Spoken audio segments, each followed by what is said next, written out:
And I was like, woo woo, HBCU. Right. Yes. First, before that, Riverside. Yes. That is what's up. Mm-hmm. How was your experience at Riverside? I loved my experience at Riverside. Riverside is a tradition in my family. My mom went there. My Uncle Spencer went there. Mm-hmm. My older brother, cousins. So it definitely was great, being a part of that family tradition. But while I was there, I got opportunities for leadership with student government, and things like that. But also civic engagement. Okay. That was during the Rodney King verdict came down and we walked out, and a variety of other things that we were able to protest and or petition the city to get done. So it kind of definitely taught me about civic engagement and how to be involved and get things changed. Okay. So when did the civic engagement piece, I know that's a part of your roots, that's a part of your family and your legacy, but for you, when did it start? The first presidential campaign I ever worked on was Jesse Jackson for president. Yeah. Was that 1984? 84. Okay, I got my year right. 84. So I was, 7 or 8 years old. Okay, and I was a few years coming after being a part of the world. Right. So that, but I worked on local campaigns, whether it was filling an envelope or putting a piece of literature on the door for family members or friends of the family. So I was engaged at a very young age, given that many of my family members were already in office and their family friends were also running for office. What was that experience like for Jesse Jackson, and then now to see like the Obama era and all these other new eras? What was that experience like? I mean, it was really cool seeing the community rally around the possibility of having a black president. And then it's great for his second inauguration. I got the chance to go down to D.C.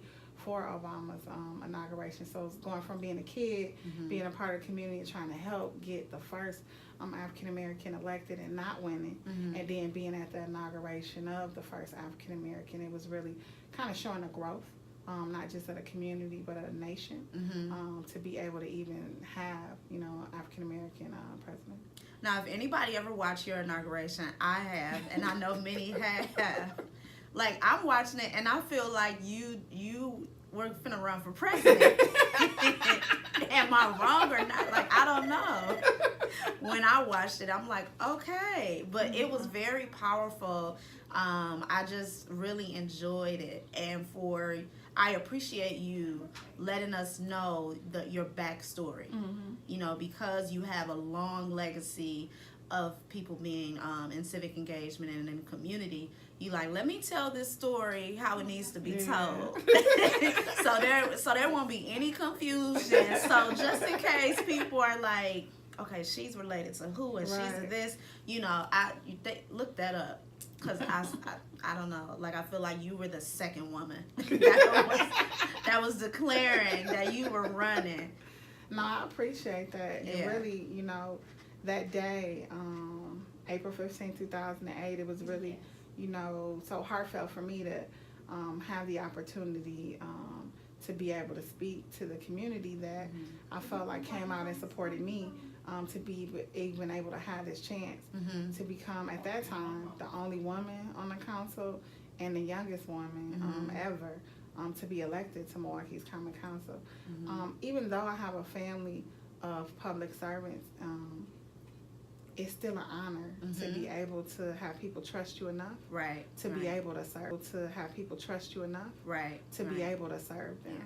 So never do I have the expectation that I'm going to get the chance. And talk about that, because when you come from a legacy of something, people feel that you are expected. Yeah. And I would just say from in observance of the work that you do and the initiatives that you put on, it doesn't come off at all. It's like, I expect for you to support me. I expect for you to vote for me. I expect for you to participate and come to this type of event that I'm putting on. You really put the hard work in. You're really passionate about it.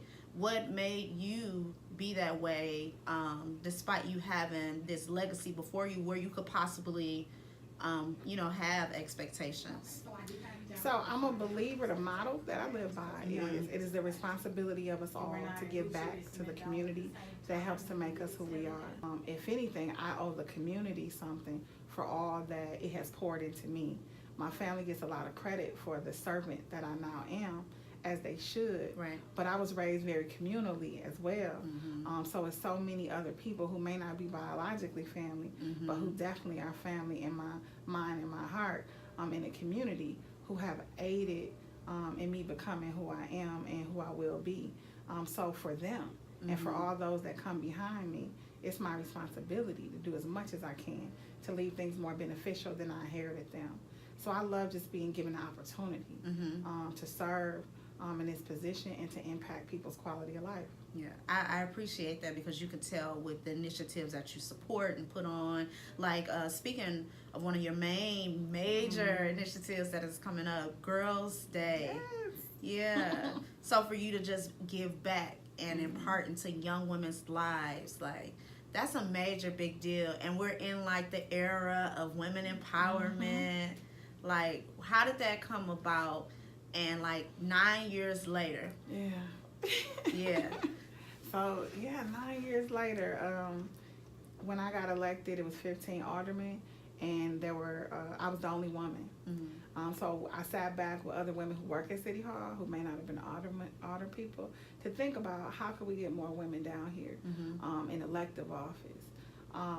And we thought, you got to expose girls young to the possibility of leadership at this level, so that as they go through college, as they grow up, they recognize that this is something they can do. Studies show that females have to be asked to run for political office, whereas males generally self-appoint. Yeah. They see themselves as a mayor, they see themselves as an alder person, but for us, somebody has to say, you could be a... That is so true, because that's what make us like, you know what, I could do that. Right. And the males, they're just like, automatically they wake up and they feel like they can run for president. Right. And it happens like that in the job force too. I was reading a statistic years ago about how men, like, they'll apply for a job and they feel like maybe, like, for us we have to feel like maybe 70 to 80% that we can do the job. Yeah. Like, with them, it's like 50%. The other half, I'll figure it out. Right. Yeah, I'll figure it out. So Girls' Day is just our way of exposing young ladies to other women in elective office, as well as other women in public service, to really get the young ladies to think about their own leadership development and to see themselves in a way that they could, run for office someday, or at least serve in public service in some capacity.